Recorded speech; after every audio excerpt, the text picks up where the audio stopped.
Here is a committee of GenAI of SNCF. So we decided to set up a committee in order to develop the use of GenAI within the group. So there is all our entities that are represented in this committee. So the entity will manage all the train stations in France, so 3,000 train stations.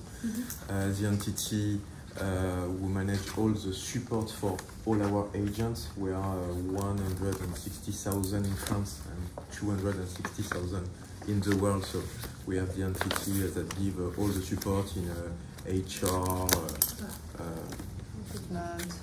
recruitment, finance, all the internal teams. We've got the entities that manage all the networks, maintenance and development of our networks. The entity who operates the train, so high-speed train and mass transit train. The entity of freight, Rail Logistic Europe, with under freight in France but also in Europe. Keolis, our entities for mass transit and especially on urban areas. So we operate in France but also abroad, for example Boston in the US, Sydney in Australia, that's it. And I mentioned every entity, I think. So the floor is yours. Yeah, so maybe we can get started on some introductions. I prepared an agenda based on what Paul shared with me and what you're hoping to learn about Anthropic today. But very quickly, my name is Rachel Pang. I lead an industry sales team at Anthropic. I started at Anthropic back in August as one of the first sales hires. And I partner very closely with very large enterprises such as yourself. So excited to just kind of give a background on Anthropic today, and hopefully we can have a really good discussion and kind of come out with some next steps and answer any questions you might have. And then let me pass it on to Ryan. Awesome. Yeah, nice meeting you all. Ryan Lipster. This is week 3 for me, so still somewhat fresh, but yeah, excited to dive in with you all. My role in Anthropic is I'm leading our sales efforts on Claude for Work, which is the internal productivity app that we're building in the enterprise. So we'll give you a sneak peek. Started my career in financial services, and then I was about a decade in all things collaboration software. So I've always been passionate about the future of work, and understand you had some very high-level chats with Dario and Kate. So we'll, yeah, excited to take it from there. Yeah, and Julian, is there anything else you wanted to add in terms of what you're hoping to learn today, or do we want to just kind of go through our agenda and then we can figure out? You can go through the agenda, so maybe Sure. in introduction. So, as I said, we are working on how we can develop GenAI within the group. So we decided to work on the 3 pillars. The first one is AI for all. So how we can provide tools to our agents in order to boost performance, productivity, etc. every day and every domains. So for example, technical domains on tools for code, like GitHub Copilot, etc. Tools for day-to-day. So we are working on, we launched SNCF Group GPT, so a secure environment based today on OpenAI, but we are multi-LLM, so we are working with Azure and AWS, and we can reach, for example, Anthropic. Our teams made some tests, so we want to stay multi-LLM because it's important for us to be independent as well and to use the best model related our different use cases. So it's AI for all. The second pillar is AI on use case related to the business, so on CRM, on industrial side for maintenance, etc. And the third thing is how to improve the knowledge management. We've got huge database of documents, more than 70,000 documents, and how to access quicker the good information. That's it. So it just to understand how Anthropic can be a solution to that. What is your perception of the near future in the next weeks, Sure. months? What use case are for you the best for a company like us? Sure. What you see with your different customers? Yep. That sounds good. One point to clarify there, can I ask, you said working with OpenAI and Azure, is that at all on the internal side with GPT Enterprise or with LLM on the back end? No, it's for our Essential Group GPT, so our secure environment. So we just use API to use the technology.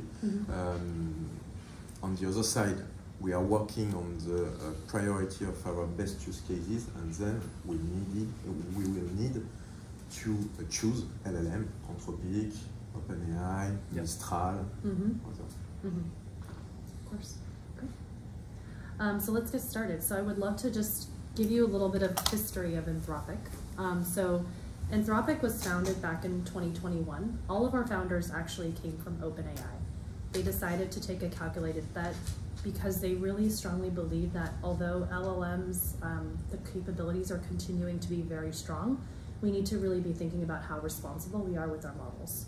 I understand you just had a conversation about responsible AI, so we're excited to kind of share a little bit more on how we differentiate ourselves against other providers. One thing I want to note here in this, though, is that our co-founders were principal authors of the GPT-3 paper. After working on this, they then moved to Anthropic, and we were founded in 2021. What I really like to say about this slide here is that we really balance not just the importance of model capability, but we publicly share our research because we want others to learn from us as well. So actually recently there was a paper that was released last week called the interpretability, right? And understanding actually how the models come up with their outputs.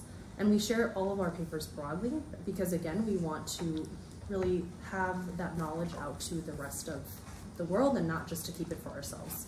But at the same time, we still are committed to building the most capable models. So in just 1 year, when we released Claude 1, we have now released Claude 3, which Opus is the most capable model, has been able to achieve some of the highest benchmarks against other models out there.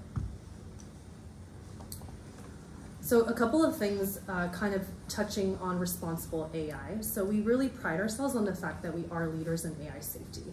So I mentioned earlier that we publish a lot of our papers. One of them that we're really well known for is this concept of constitutional AI. I'll talk about that in a little bit more in detail. But in general, this is something that we say internally a lot around safety, but this is true to our core, and this is something that we strongly believe in.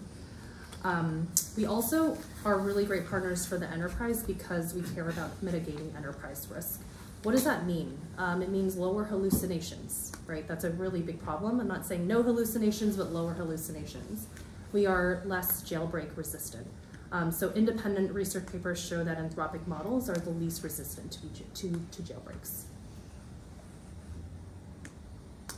So again, a little bit about constitutional AI. So this was something that our founders actually created and is built into our model.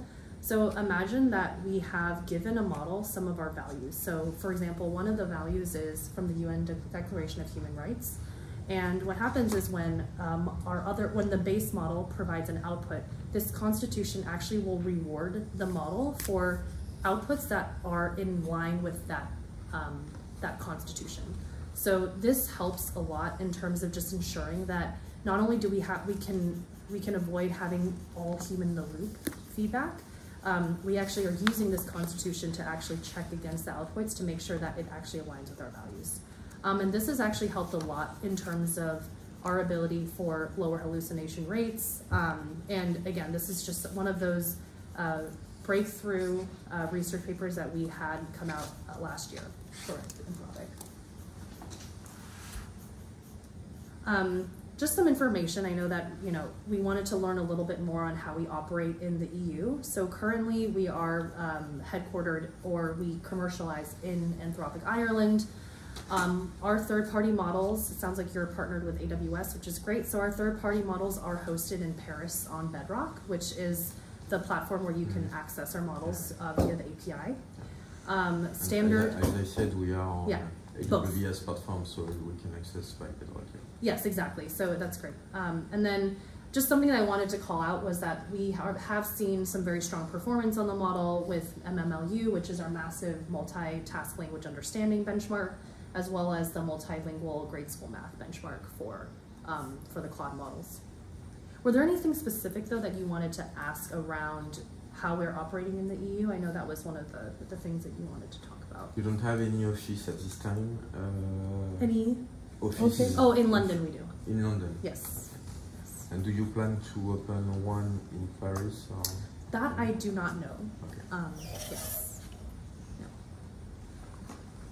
But in terms of, is it more because of a support perspective or more of? Yeah, support perspective, and also to the good comprehension of the RGPD, etc. Yeah. Because UK is a little bit different. Of course, from the EU. Yes, definitely. Yeah. We are seeing a lot of interest, obviously, in the EU. So I anticipate that we will continue to invest. But currently, just our office, like the physical location, is in London currently. Yeah. How you can access our models, there are two ways. So the first is through the API, which sounds like you're familiar with that concept. So being able to build products on top of our API, which again, you can access first party. You can also access through Bedrock, AWS, or GCP Vertex. And then we'll talk a little bit more later. Ryan will kind of go into a little bit more about our actual AI assistant that we have as well. Again, how we integrate it into our products, these are the ways to access our models through this API. And then I'll pass it over to Ryan to talk more about the AI assistant. Awesome. And maybe quick frame of reference, has anyone here used Claude AI, like the free consumer app? Yes. Okay, great, perfect. Well, the reason I was asking this, because what we're hearing from the market is that there is a lot of pull for internal productivity applications, right? Not just kind of what we were talking about on the developer side.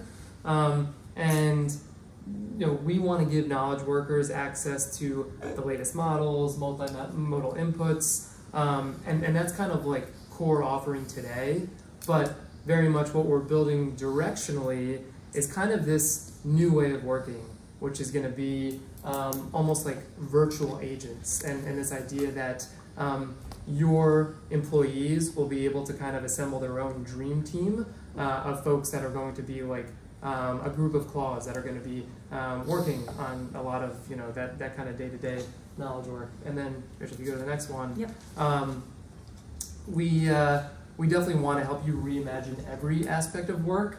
I wouldn't look too closely at the slide because we literally threw like every use case possible out there. But for you all, we were thinking maybe some like places to get started could be like internal training courses, right? If you needed to make sure you had the most up-to-date. Can a conductor know what to do if a passenger's having a panic attack, right? Like, what are the actual ways that you act on that? Something to use Claude and having like an expert of a SaaS solution, or something like your marketing team, right? When it comes to putting out blog posts and making sure you're on brand for everything that's happening. And even that, as a huge multinational company, that's probably going to vary a little bit geo to geo. We were just talking between London and Paris. So those are some of the ways that you would be able to leverage the tool.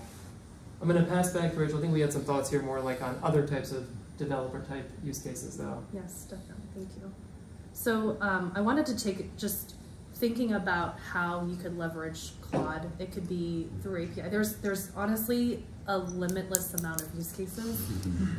And that's why it can be overwhelming sometimes, right? So it's the way I try to tell my customers is that we look through and figure out like what are the low-hanging fruit, like what can bring the highest impact to your business with the lowest amount of work up front. And as your company becomes more comfortable and familiar with the technology, then we can advance to the more advanced use cases, right? So that's where we really think like Claude.ai can be very meaningful to users because it gets them just comfortable using the model. asking them questions, see what the limitations are. Internally, we use it quite a bit for collaboration, for a lot of different use cases. But in terms of, when I was thinking, what can we do to really, bring some powerful things to your company, one of them that we're seeing with some of our customers is around like personalization, right? So specifically for this, it could be around travel planning, just generating like very customized itineraries. And I think this is something that actually can be done very easily today with our models. So that's kind of like where I would say, like, let's say step one in terms of use cases. The other thing is that we can look into having, so Claude, how I like to describe it is that it's very good at taking vast amounts of data. Just imagine like having, no human can take all that information. So when you give Claude all of this information, we have a very large context window, it can then start to develop things like strategies. So like I'm sure in the world of data, right, you think about how we can create very personalized ticket bundles, suggest optimized pricing, those types of things. And then the last thing is that I thought about was around real-time journey adaptation. So generating alternative routes in real time based on unexpected events. And also this can also be done in real time as well. So there are a couple of features that we just released called tool use. Some people call it function calling, but imagine that you can have agents within the model that can actually start to take actions on behalf of the user. What are your thoughts? Taking a pause here, this is really where we want to spend some time just ideating together. We're happy to kind of talk through what makes sense based on your Gen AI journey, but open to any feedback or any thoughts on these proposals. Do you work closely to the corporate like us, or or is it, for example, the AWS team that are working with the corporate? How do you work between Google Vertex, AWS, the corporate, and you? That's a great question. I thought I had a slide on that actually. So let me see. So in general, I would just say that we partner very closely with AWS. Part of the reason is because our team is quite small. So, just why I asked you that. Before. Yeah, exactly. And we found that our AWS counterparts are actually very, very good. The reason is because they actually have a relationship with you, and they've probably had relationships with you for a very long time. They know about your business, they know the history and the context, and they know your tech stack, right? So you think about an LLM provider, that's one piece of the puzzle, right? That's not the entire thing. Where we like to engage though is when you want to work on those very complex use cases. That's where we can come in and bring in our product researchers to really help you understand like what is the data flow, right? And then what does the pipeline look like, and how we can actually do some prompt engineering work, perhaps some fine tuning, those types of things. So to answer your question though, we work very hand in hand with AWS. So typically it's like a three-way partnership. It doesn't mean you lose access to the direct relationship to us by any means, but in order for us to really scalably help all of our customers, we need to do it through AWS, and then we also partner very closely with GCP as well. Yeah, hopefully that answers your question. And do you have an example of corporate, not especially in transport or travel, but a corporate that you are working in? On, sorry. Sure, no problem. So let me go back here. So. I personally actually cover a lot of our top healthcare life science customers, so I collaborate very closely with like the Pfizers of the world, Dana-Farber, like all top life science health customer partners. And a lot of the relationship, how it started, was with our AWS partnerships. So they would bring us in, we would do a session similar to this where I educate their executives around who we are as a company, and then help them understand and just see where they are in their journey. And then we actually go through a list of use cases. And we help them understand like what are the KPIs you're trying to solve for, right? And how does that align with the use cases that we're proposing? And then we actually start on doing some like project plans to figuring out which use cases we want to tackle first. It's not uncommon for enterprises to have 50 plus use cases, right? And I think that's where the challenge we're seeing is that a lot of enterprises last year and this year, they're doing a lot, like too many POCs, if you will. And then they're getting lost in terms of like tying it to business value. So that's really where we can help as well, in helping you understand and assess like the sizing of the use case, as well as what actual business impact you're going to have, and then helping you solve for that. So that's really where we see us partnering closely with like the Pfizers, There's some other companies like GitHub as well that we partner very closely with. So when you talk about like coding, right, like those types of use cases, but we are seeing quite a bit of response from enterprises to working with us, and I think a lot of it has to do with like our commitment to safety and a responsible AI perspective. I know you said you didn't need to see a customer that was in your vertical, but I did try to find one, and it was Lonely Planet. Not to say that they're in the same space, but in terms of just thinking about, they're very like end user facing, right? So the things that they are working on with us are things like a chatbot, again, like the itinerary creation, internal knowledge base, a lot of things that you actually just shared earlier in the beginning, right? So they're doing a lot of those things with Claude today. And then another one is Bridgewater. So this Bridgewater, if you're not aware, it's how should I explain it? It's like a I guess it's like a Goldman Sachs kind of like financial services. Secret hedge fund, maybe? Yeah, there you go, something like that. More of like a hedge fund. But what they actually are using this for is internally for their investment bankers. They actually will use Claude to help them understand and give them actual like market information to like operate trades on. So this is also like a productivity co-pilot for their investment bankers. I was being facetious about them as a secretive hedge fund, but it is pretty fascinating because they have some of the most kind of absolute and stringent security requirements like in that industry. So it is a testament for us to be working with Bridgewater. So those are a couple of the use cases, but that I wanted to showcase with you all. But was there anything? Yeah, I mean, any thoughts, questions on that?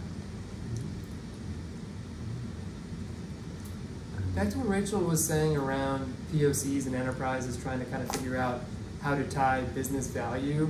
Some of the rocks you mentioned, I think, were on improving kind of access to information with knowledge management, or like AI for specific business use cases. Has the team gone about putting any type of like KPIs or success metrics around them?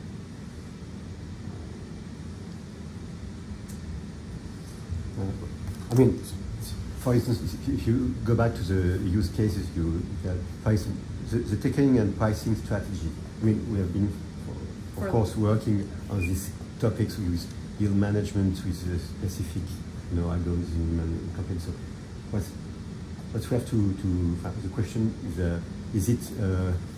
there a real breakthrough using generative AI, using ticketing and pricing strategy, for instance? So, when your question is KPI, I mean, for instance, in these topics, we need to compare if we can do it, more efficiently, or you can do it with less money or something like that. Because, I mean, or more precisely, for instance, this kind of use cases where we are, I mean, it's core business, I mean. Of course. So that's, in these cases, we have strong KPIs because we know what we are doing. Sure. Now we know. So I think it's improving upon those existing KPIs, right? I mean, I'm sure you're doing all of these things today. So it's more of how can LLMs help to make this more efficient, right? Improving the productivity, and hopefully also lessening some of that burden in terms of costs that you're experiencing, right? And that's really where it is today. It's a lot of it's on improving productivity. Now, if I guess like the way I try to tell enterprises too is that it's, like I said earlier, it's important to get familiar with models and these basic use cases, if you will, first. Like the really exciting ones, we're very excited to partner with customers on. The reason why we bring these types is more because we want customers to just get familiar until we can start ideating. So it's almost like in parallel. We can ideate on those like really sky high, like they call like, sky high type of blue sky use cases, in parallel with the other use cases that improve productivity. Yeah.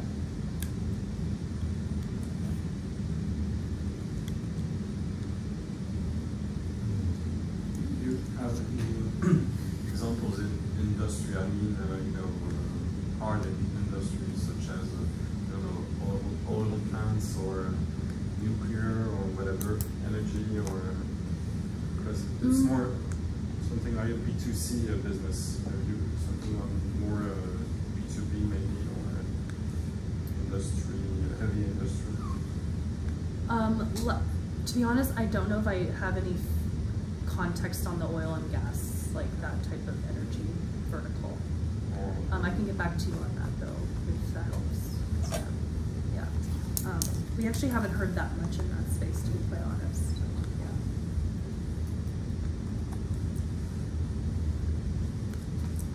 I don't know if after you, in your presentation, go further on the topic you presented before. I mean, for the specificity of your model, Yeah. Because you've been very clear but very fast. Just to better understand, when you said your kind of model is kind of want to share and to be more safe models. Perhaps you could just explain more. I don't know. Yeah. Yes. Do you mean around the safety? Yeah, safety and Sure. durability. Because I have a question because in our business, I mean, safety, and not AI safety, but railways. Oh, of safety course. is very important. Yes. So it's very important for us in many use cases to be sure 100% that the outcome is right. It's very and highly safe, accurate. yeah, very accurate because Yes. safety is at Right. stake. Of course. I think when we talk about safety, it's less so on like the practical of what you're saying, but I think in terms of controls that we can help you with is we have to do obviously a lot of testing, right, to see how close we can get to the most accurate response that you're looking for. But in terms of the safety, that like in this context is more around the fact that we don't, like our models have a very low hallucination rate. So it doesn't just make up answers, right, if it doesn't know the answer. It will say, I don't know the answer. I think another thing that's helpful though is it has citations. So let's say you put in a very large document and you ask it a question and you say, Claude, tell me where you found that, right? It'll actually cite, it'll cite with you for you in the, where in the document it found that information. So it can give you some assurance that it's actually pulling that information from something and not just making it up. The other thing I would say though is like within the POC, when you're trying to assess for accuracy, is like we do things like prompt engineering. There's actually a very huge lift in accuracy once we do some prompt engineering work. And then something that's coming out on Bedrock soon that could be interesting to you all is the ability to fine tune via the Bedrock API. So being able to take your data and then building it on top of our model, so that it's more custom to all of the nuances that you have within, I'm sure, the thousands of pages of protocols and things like that you'll have. Yeah. How many are you at Anthropic today? We are about 500 employees now. Okay, and what are your everyday tools on AI? It's Claude, other solution as well? I would say I use Claude quite a bit. You know, from our perspective, we have a lot. We have things. You want to talk? I don't know if you can share some things like projects. Yeah, and so is the question like how we use Claude internally? Yeah, candidly, we need to use it better, and that's going to be something that I'm driving because for this SaaS tool, I think like trying to like really iterate on the feedback that we're understanding different functions, how they're using it is important. I can definitely share some sales use cases if that's interesting, but kind of like what we're building into the product is this idea of projects and knowledge bases, right? So you actually can get visibility into how other departments are using the product. And I don't know if you all use Slack or Microsoft Teams, but you can kind of make the analogy there where like based off of like where you sit in the organization and who you work with, there's going to be like more predictability into like what's relevant for your kind of workflows.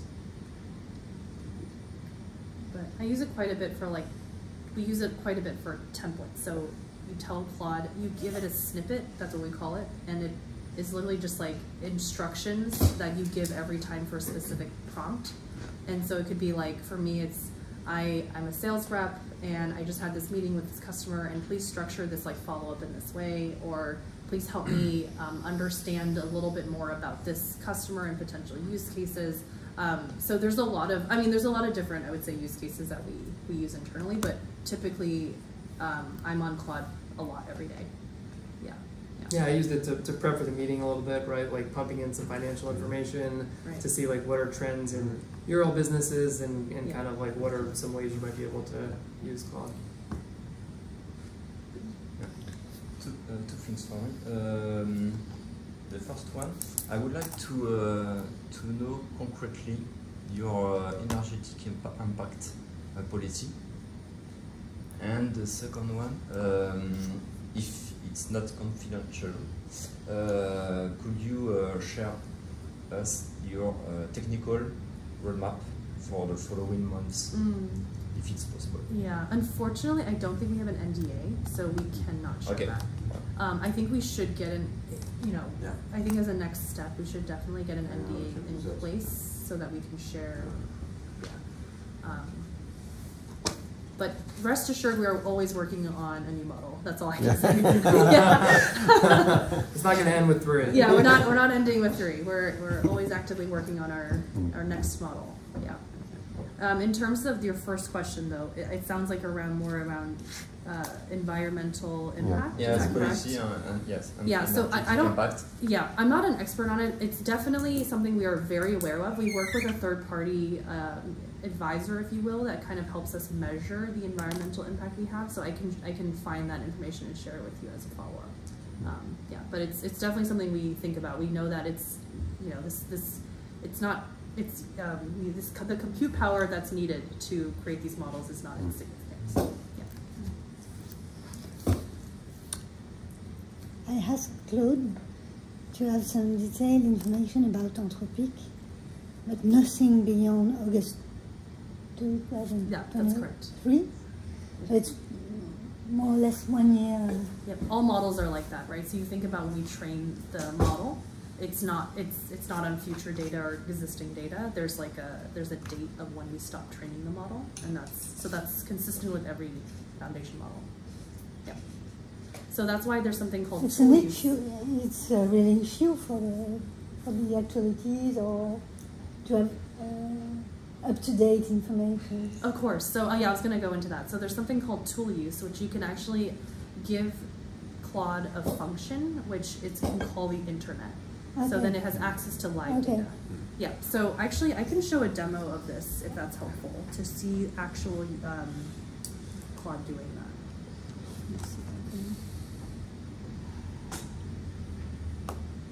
I'm going to see if Claude and a couple of friends can help us analyze the world economy in a matter of minutes.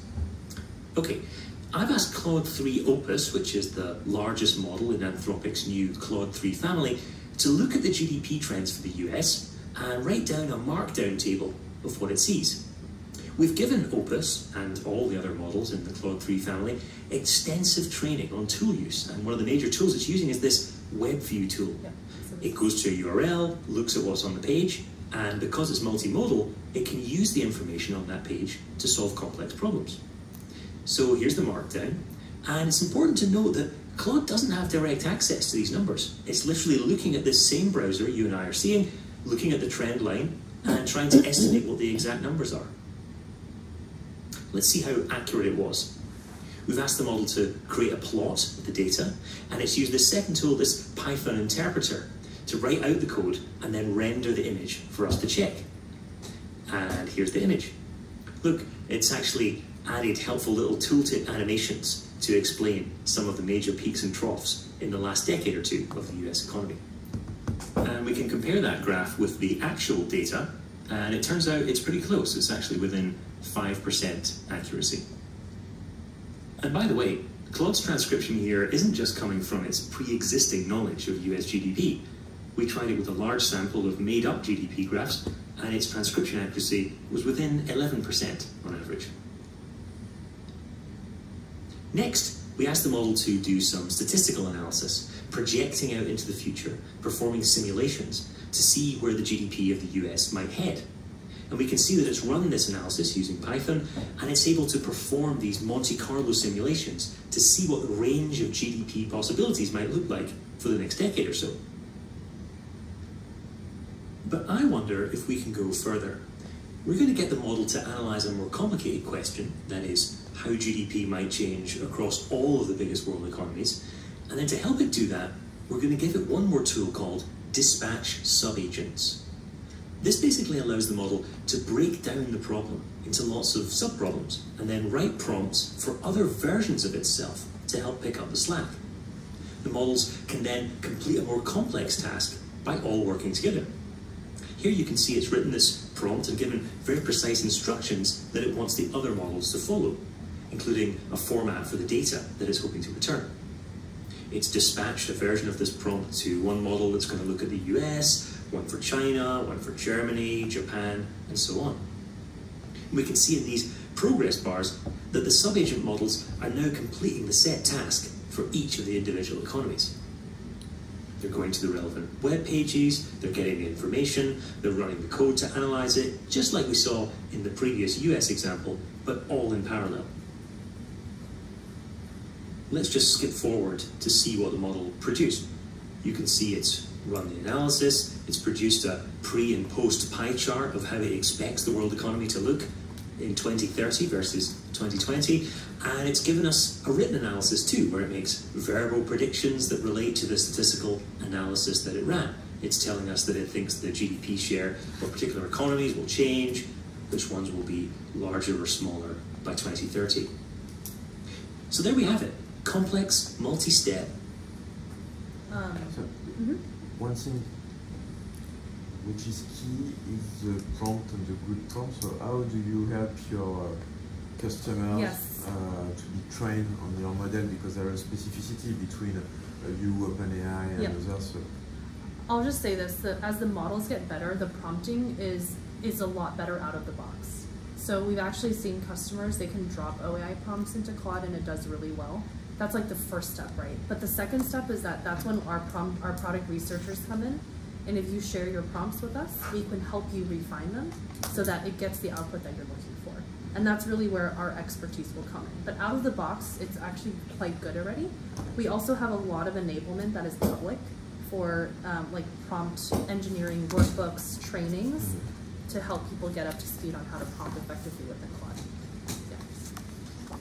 But the reason why I wanted to show this it was really what you kind of teed it up very well for me. Thank you very much. So the ability for us to be able to call things like the web or things called sub-agents. So if you give a prompt, it'll actually, Opus, which is the most capable model, will then deploy other sub-agents that can help to do the tasks all in parallel. Yeah.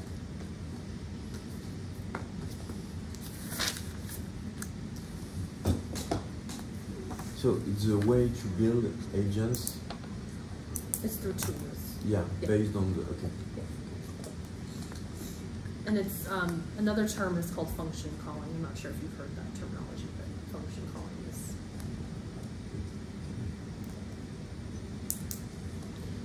Question, I tried to install Claude 3 on my Android, but I don't It's find actually it. not on Android yet. It's only on iOS So, today.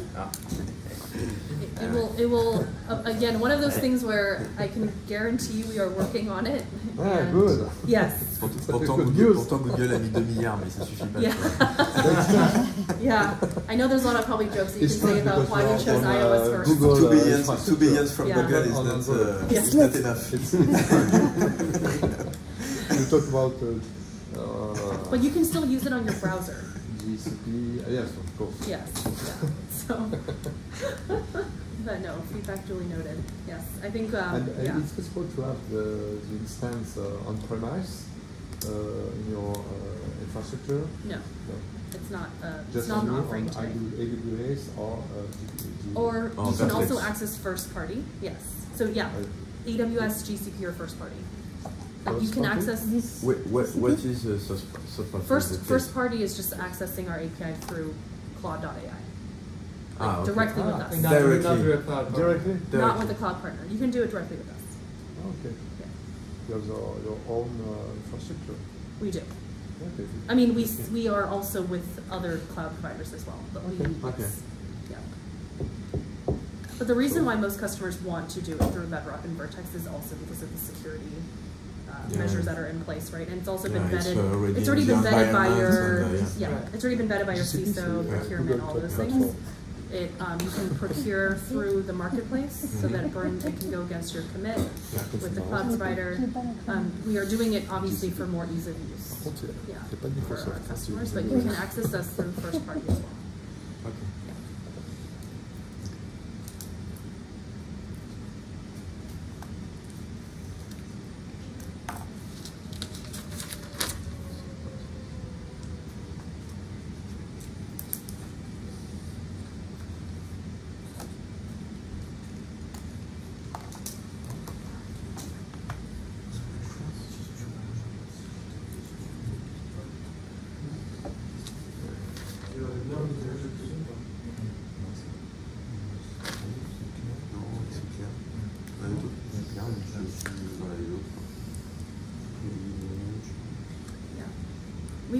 Can you do a demo with the multimodal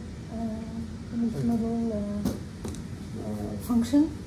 Like on like video. Oh, I see. Speech we don't have speech currently on the model. Yes, it is on the roadmap though. Okay. Yeah. Is that something that's pretty important to you? The chatbot, for example. I see. Yeah. Yeah. It's very easy to use. Like it's And when you talk about use case such as giving some helping passenger on their journey, I think vocal could be great interesting to interact. The personalized travel planning, I think so using the vocal would be interesting. Yeah, yeah, that makes sense. Yeah. Right. So it's multimodal in the sense that it images, graphs, charts, like you can see in the demo, right? Yeah. So I think it sounds like you're saying more of like speech, speech to text, speech to speech. That's yeah. It's coming. We're constantly. There's a lot of competing priorities, as you can imagine, but we are. Yeah. But I mean, I think the feedback is helpful.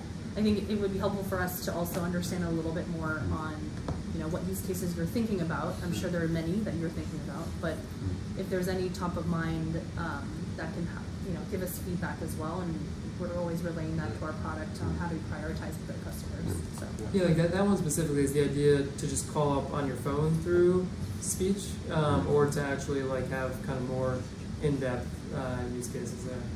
This case is support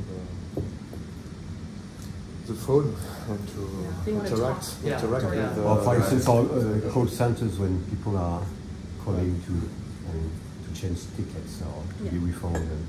And one of our main cases are documented based, for example, with a lot of documents, safety documents or legal documents, and we need to would like to show how it can help to find the accurate data in a lot of bunch of documents, and it's really good at that. So you're saying there's images within your PDFs that you wanted to detect? Is that what you're saying? PDF or many documents. It's very, very good. Many documents you need. For instance, the Claude capability. I mean, I work in healthcare, right? So just imagine like the diagrams, the charts. It's extremely good. To analyze charts and yes, exactly. All of those different things. It can interpret, understand. Even when the formatting is not the best, it can still decipher very, very well.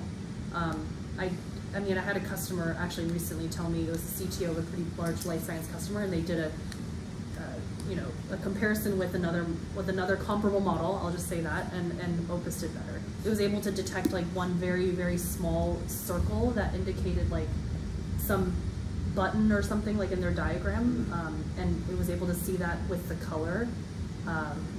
And the other model was not able to. So it's actually very good at ingesting and reading multimodal on all types of data. Yeah, I would really recommend like trying it out. Like even give it the hardest document and ask it questions and see if it figures it out. Is it long documents?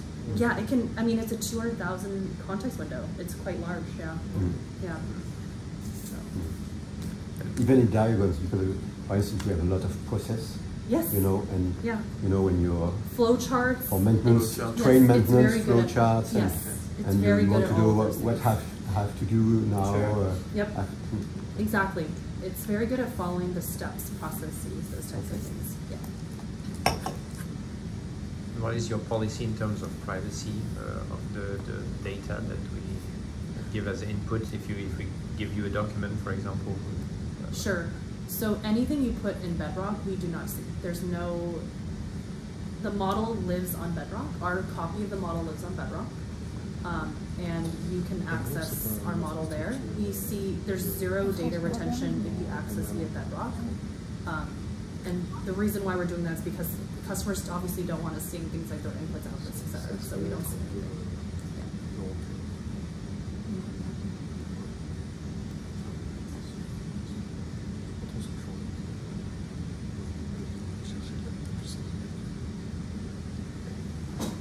Where the name Claude is coming from? No, it's not. It's actually from. I want to say it's like a. I think it's a researcher or something like that. Like way back in the day, very famous person. And I think they wanted to obviously be very like just very simple name kind of thing. And yeah, I can't. You have to ask the marketing team. Sometimes I don't even know how we came up with a haiku sonnet in office, but. Because Claude is a French first name. Yes. Yeah. You would think it's like a yeah. Claude is fluent in French for sure. Yes. Yeah. Yes. You mentioned that the founding team was formerly OpenAI. Yes. What's today your take on AGI, on agents, on what might be the future of generative AI, and what's Anthropic take on these big topics that you've been mentioning? Are you aligned with some of the other, let's say, professional models? Sure. I did get your question on that. I hesitate to answer because it's a constantly changing thing, and I would honestly really want my CEO to answer that question. But in terms of the advancements, like we're continuing to do a lot of research, both in model capability as well as safety research as well. Like we do that, we invest heavily in both, is how I would answer that. Yeah, but the whole notion of AGI is a very evolving, fast-changing thing, so I hesitate to answer that question. Yeah, sorry about that. But yeah, they did all come from OpenAI. And about Claude 3 told me that it was about Claude Shannon. Oh yeah. I wasn't sure if we were allowed to say that because apparently we don't have the rights to claim that. That's why I didn't want to say exactly who it is. But yes, it sounds like Claude knows as well where its origin came from. Yeah. Are there any other questions or? Thank you very much. Thank you very much. Appreciate it.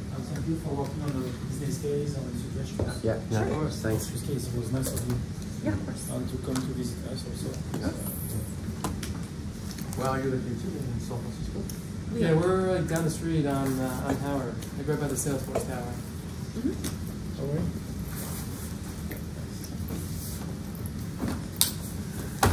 Thank you so much. Thank you so much. Thank you for your time. Enjoy the rest of your time in San Francisco.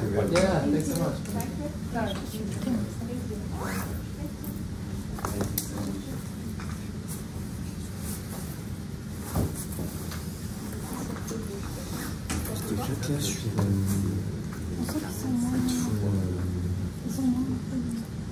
Tu dis que tu as bien avancé sur l'idée de tout c'est ça, non? En fait, pour l'idée, en fait, d'avancer sur Thank you. Thanks so much. positionnement, Nice meeting you. très conseillamment sur ce qui Thank est you. sur la façon. Et en fait, ils sont moins je te passerai les trucs. Ils sont plus sur l'IA et la data. Je sais que c'est lié à la data. Ouais, c'est ça. Ouais. Leur cœur de... Ce qu'ils ont fait, c'est très bon. Comme je t'ai dit, ils ont acheté que les autres sont très bons. Si tu veux,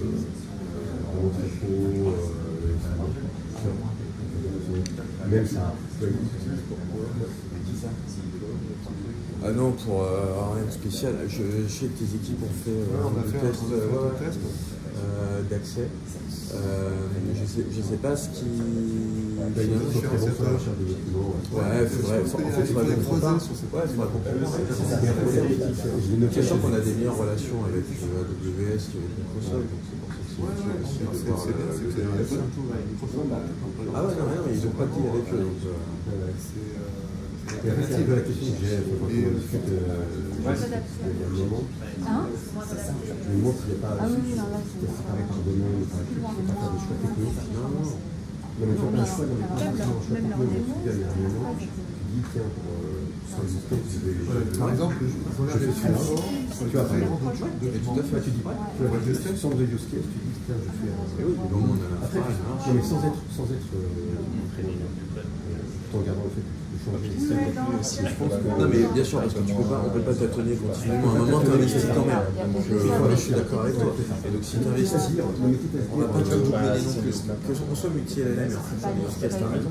Mais si t'en fais un, si tu dis n'importe quoi, t'en faisais un juridique par exemple, t'en choisis un, tu vas pas multiplier sur 50 LLM. Il y a un truc sur les maintenances, exactement. J'ai l'impression que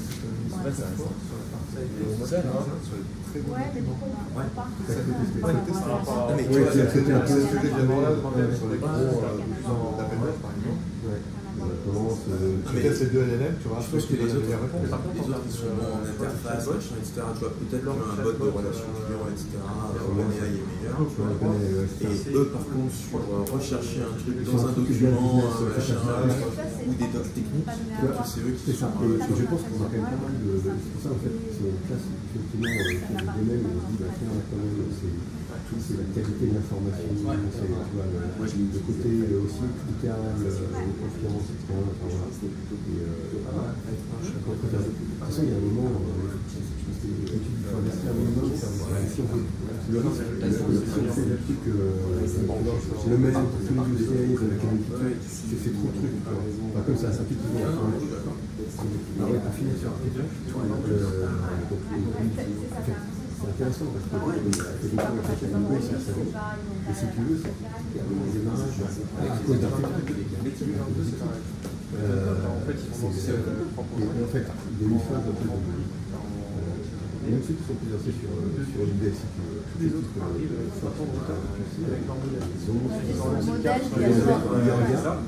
ils l'ont mis. Les premiers Julien, tu te rends compte des habitudes qui sont un petit truc sur les use cases, comme ils sont très bons, en une semaine, le mec ils ont bien accéléré la vie. Ah, les données, oui, exact. Le mec en plus, il a livré le truc en disant c'est septembre, c'est 10 mois, c'est un truc. Et deuxième, c'est plus sur la version entière. C'est qu'en fait, l'équipe qui est partie sur le PTPN, mais sur le use case, c'est pas facile, on n'a pas besoin. Moi, j'ai la déclaration, on fait le. Ils sont bons, on peut faire de guerre. C'est ça que. Et en fait, et là, on est dans le sens, si tu veux, c'était la semaine dernière, le truc livré clé en main, et là, c'est intéressant pour nous, parce que tu as l'équipe qui dit, merde, comment je fais maintenant, parce que je peux pas, si Artefact développé, le bouton, il disait, attends, moi je te dis, lundi, c'est normal, c'est ça, etc. Mais après, du coup, il est possible à merde, j'ai retourné voir mon CDS, tu vois, il y a le truc, est-ce que j'ai un budget, et là, tu questionnes, et tu trouves un truc à faire mal. Tu décides d'accélération. Et comment tu accélères, moi c'est surtout ça, c'est comment tu accélères le truc en disant, parce que les use cases, et dès que tu commences à faire genre, c'est quand même le cas de formation voyageurs, conjoncture, est-ce qu'en gros, tu as un problème, comment tu sais use case, c'est un vrai sujet, pour la qualité, les trucs qui sont déjà aujourd'hui avec les opérateurs, avec n'importe quoi. Ouais, ça reste un truc. Les trams, mais bon, c'est bien préparé. Sinon, tac, tu fais ça, et tu sens que là, c'est un truc dans le mode de faire, un truc accéléré, industriel, ça c'est pas au-delà. Après, le deuxième, c'était en extrême, plus on développe ici, je crois que c'est 13 millions de kilomètres, 2-3 mois, c'est bon. Moi j'ai vu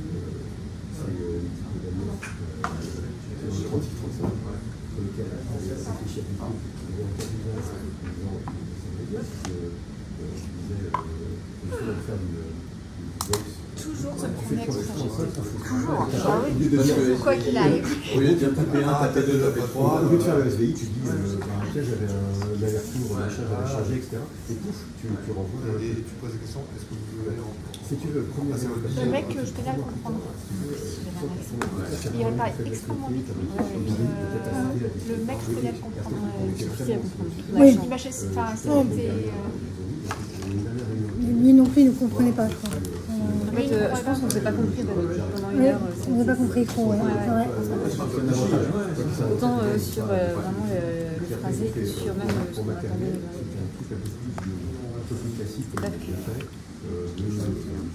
Bah, à mon avis, ils ne font pas beaucoup de présentations de ce type, en fait. Non, ça se voit. Ils ne sont pas prêts aux questions qu'on pose.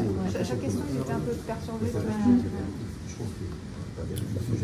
Peut-être que c'était son faciès à la fille, parce qu'elle paraissait étonnée par toutes les questions. Ouais, c'est là.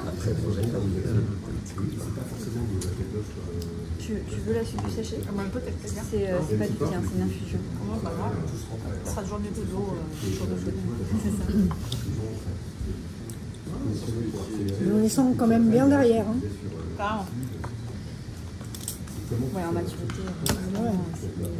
Il n'y a pas photo. Hein. Ils vont se rattraper, hein, parce qu'ils ont des milliards là maintenant. On sent que c'est pas encore ça, quoi.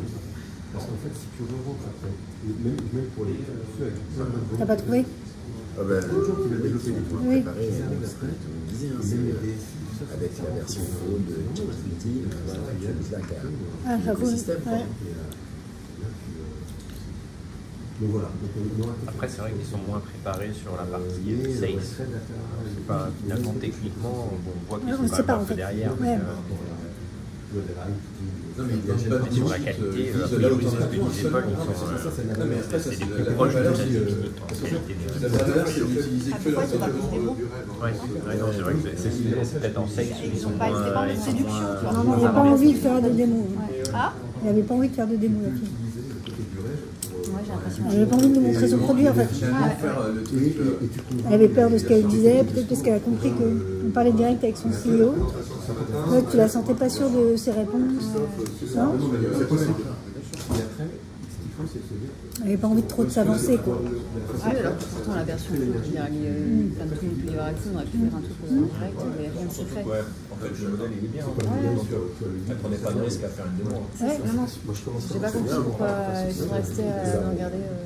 Il y a des moments de blanc, c'était gênant. J'ai pas compris pourquoi ils rebondissaient pas dessus. Mais ce qu'on disait là. Parce que je ferais bien, c'est des tests sur des trucs.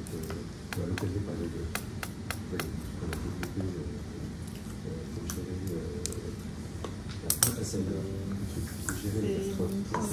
c'est Paul qui va nous révéler.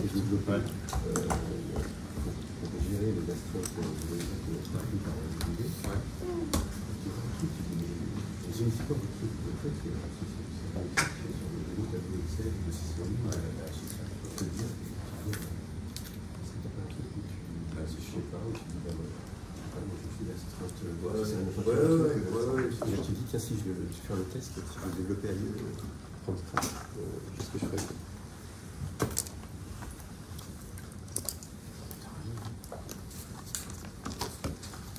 On a besoin de nos ordi.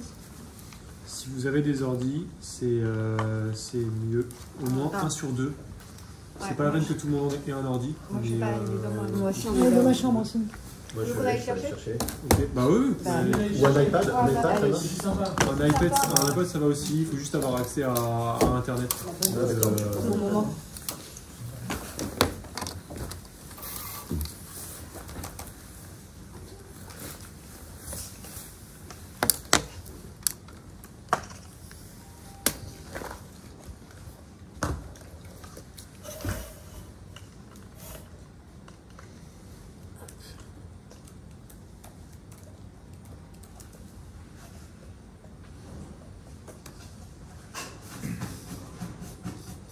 C'était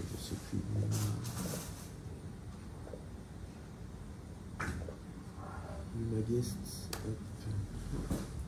Il y a Boom Gazer ici qui marche peut-être mieux. C'est chiant. J'ai un adaptateur qui marche une fois sur deux. C'est allumé ou pas? Ouais. Mon petit truc. Ouais, c'est un fond contact. Ouais, c'est mon adaptateur qui est pourri. Non mais il faut que je revienne jusqu'à mon ordi. Ça marche, Là c'est hein? bon, et ouais, non, ça s'éteint de suite à chaque fois. Que des faux contacts.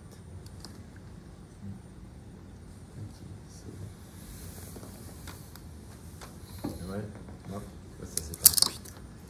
Il faudrait que tu arrives à coincer le câble. Ah ouais. Et, là, ouais, non. Ça tient pas. Dans la chambre ça marchait mais il n'y a rien qui marche. Ça marche là ou pas? Non, non, ça s'allume et ça s'éteint à chaque fois. Alors peut-être que c'est normal, peut-être. Non, c'est pas normal. J'ai le même que toi. Ah non. Ça reste fixe normalement le témoin. Ouais, mais il va pas. J'ai un.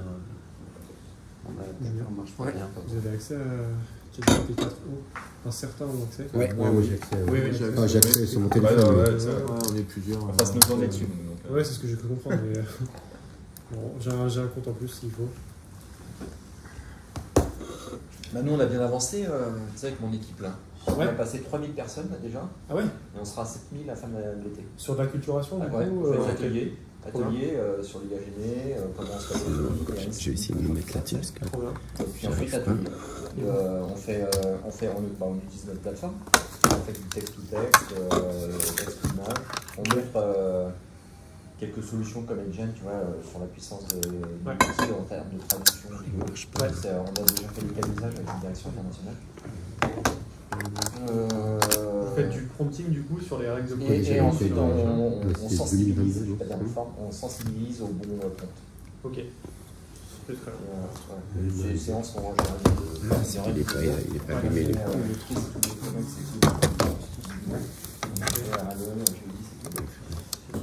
Ouais, franchement, ça avance bien. Et du coup, sur les outils texte-to-texte, c'est le on utilise, ouais, exactement. Okay. On fait la promotion de notre pourquoi ils sont pas sur Android?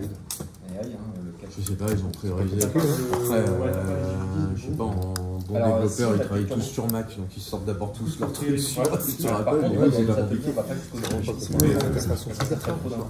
Oui, mais en fait, c'est parce qu'il arrive, parce que quand tu cibles, et il dit, c'est une question de marché aussi. Il regarde Tu cibles d'abord sur Apple. Comment c'était quoi le code du Wi-Fi? Il n'y en a pas, c'est Ah, moi j'avais utilisé Passcode. Ouais, tu mets ton nom et le numéro. D'accord. Ok. C'est pas possible ça. Parce que sur ma clé, il y avait un code. Attends, il y a une petite application là-dessus, mais pas la coupe. En fait, moi j'ai un GPT qui va de créer des slides. Ça s'appelle Gamma. Tu vois Gamma ici. Ouais. Et par exemple, je sais pas, j'ai envie de dire. Gamma, ouais, c'est crée-moi des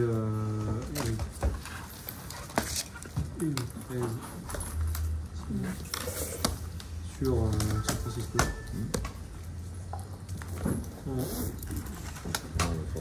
Voilà, du slide, style artistique.